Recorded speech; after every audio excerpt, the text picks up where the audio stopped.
V našom dnešnom okienku hostí vám predstavíme bratislavskú skupinu Banket, ktorá pomerne rýchlo získala významné postavenie na scéne našej populárnej hudby. A tak sme na rozhovor pozvali dvoch jej členov, Ríša Millera a Martina Karvaša. Ahojte. Ahoj. Chlapci, ako ste začínali a čo ten záhadný názov Banket? Skupina Banket existuje, ako si povedal, funguje a to sa mi zdá byť oveľa podstatnejšie a oveľa zaujímavejšie ako okolnosti okolo jej vzniku. A ten názov?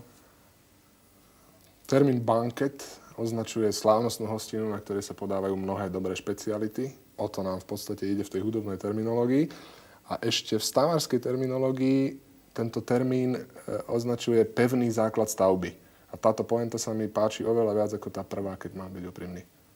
Do našej populárnej hudby ste vkročili originálnym spôsobom, svojskou hudobnou rečou, syntezátorovou sadzbou, ale predsa aj mali ste isté nejaké vzory.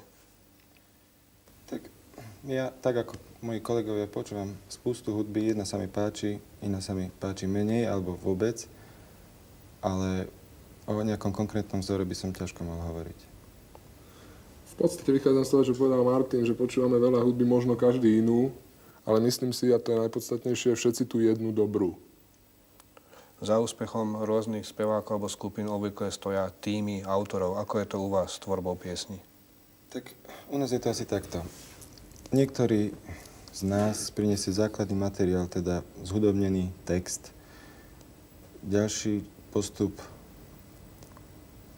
jeden z klávesových hráčov sa ujme tejto skladby, si to pripraví doma, v kľude, potom na skúške si to prehráme, prichádza množstvo impulzov od ďalších členov a výsledný efekt býva obyčajne veľmi odlišný od toho pôvodného tvaru.